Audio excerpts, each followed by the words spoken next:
시청자 여러분 안녕하십니까? 대한민국에 꼭 알아야 할 교육계 소식을 전해드리는 에듀티비 뉴스입니다. 먼저 오늘의 주요 뉴스입니다. 교육부는 교육개혁 9대 과제를 발표했습니다. 광주시 교육청은 인구 문제에 적극 대응하기 위해 찾아가는 인구 교육 사업을 시작합니다. 세종시 교육청은 영유아 교육, 보육 환경 조성을 위해 영유아 학교 시범 사업을 출범하고 시범 기관 발대식 및 기관장 협의체를 개최했습니다.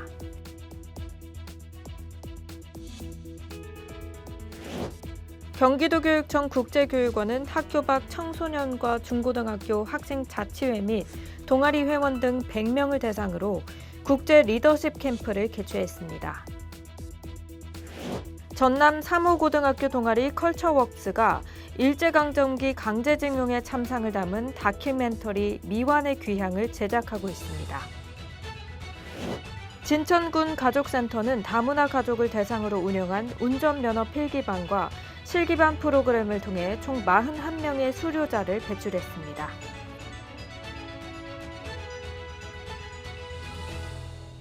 교육부 소식입니다. 교육부는 교육개혁 9대 과제를 발표했습니다. 국가 책임과 교육과 돌봄을 통해 저출생 문제를 해결하기 위해 다양한 정책을 추진합니다. 유보 통합을 통해 모든 영유아가 세계 최고 수준의 교육과 보육을 차별 없이 받을 수 있도록 보장하며 충분한 이용 시간과 교사대 영유아 비율 개선, 단계적 무상교육 등을 추진할 계획입니다.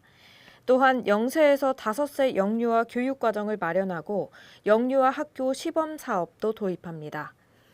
또한 2024년 2학기부터 초등학교에서 늘봄 학교를 도입해 모든 초등학생이 정규 수업 외에도 학교와 지역사회의 다양한 교육 자원을 연계한 돌봄 프로그램을 제공받을 수 있도록 합니다. 2026년까지 이를 확대 시행해 학년별로 늘봄 허브를 구축해 대학 연계 프로그램 등을 포함한 종합 돌봄 시스템을 마련할 예정입니다. 또한 디지털 대전환 시대를 맞아 교육부는 함께 학교와 교실혁명을 통해 학생들의 역량을 강화하는 혁신적 교육을 추진합니다. 학생의 건강한 성장과 발달을 지원하며 교사의 교육활동 보호 및 행정 업무 경감, 학교 폭력 근절 등을 목표로 체계적인 교육 환경을 조성할 예정입니다. 또한 AI 디지털 교과서를 도입하고 수업 및 평가 방식을 혁신해 고교 학점제 도입을 준비할 계획입니다. 입시 개혁도 주요 과제 중 하나입니다. 교육부는 사교육 카르텔과 입시 비리를 근절하고 학생의 미래 역량을 키우는 입시 제도를 마련합니다. 이를 위해 킬러 문항 제거와 사교육 경감 등을 통해 공정한 입시 환경을 조성하며 2028년 대입제도 안착을 목표로 하고 있습니다.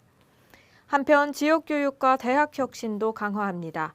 교육발전 특구를 도입해 지역마다 교육청, 지자체, 대학, 산업체가 협력하는 인재 양성 프로그램을 발전시키고 글로컬 대학 프로젝트를 통해 지방시대를 선도하는 혁신적 지역대학을 집중 지원할 계획입니다. 끝으로 교육부는 데이터 기반의 교육 정책을 추진하고 교육청과 지자체, 대학, 타부처와 협력해 글로벌 교육 선도국으로 자리매김하겠다고 강조했습니다. 광주시 교육청 소식입니다. 광주시 교육청은 인구 문제에 적극 대응하기 위해 찾아가는 인구 교육 사업을 시작합니다. 이번 사업은 보건복지부의 출산율 저하와 초고령 사회 문제 해결을 위한 교육 정책의 일환으로 추진되며 광주시 교육청은 전국 인구교육 연구학교 중 3개교를 운영합니다. 진만초등학교, 송정중앙초등학교, 울리중학교에서 인구 현상과 변화 이해, 성역할 및 양성평등, 가족의 소중함과 다양한 가정 이해 등을 교육하며 이달 하순부터 10월까지 진행됩니다. 이정성 교육감은 저출산과 고령화는 우리 사회의 지속 가능성을 위협하는 중대한 문제라며 이번 사업을 통해 학생들이 인구 문제에 대한 올바른 인식을 갖도록 최선을 다하겠다고 말했습니다.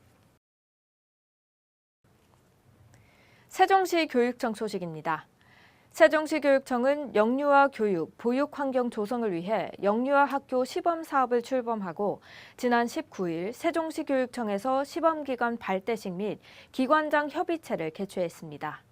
이번 시범 사업은 유보 통합의 이상적인 모델을 현장에 구현하기 위한 첫걸음으로 공모를 통해 선정된 5개 유형의 유치원과 어린이집이 2024년 9월부터 2025년 2월까지 6개월간 시범적으로 운영됩니다.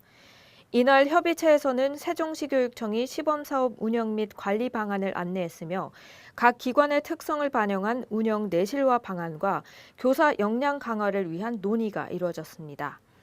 최교진 교육감은 이번 시범 사업을 통해 세종시 영유아 교육의 질이 높아지고 유보 통합 모델이 성공적으로 구현되기를 기대한다고 밝혔습니다. 경기도 교육청 소식입니다. 경기도교육청 국제교육원은 지난 10일과 11일 양일간 학교 밖 청소년과 중고등학교 학생 자치회 및 동아리 회원 등 100명을 대상으로 국제 리더십 캠프를 개최했습니다.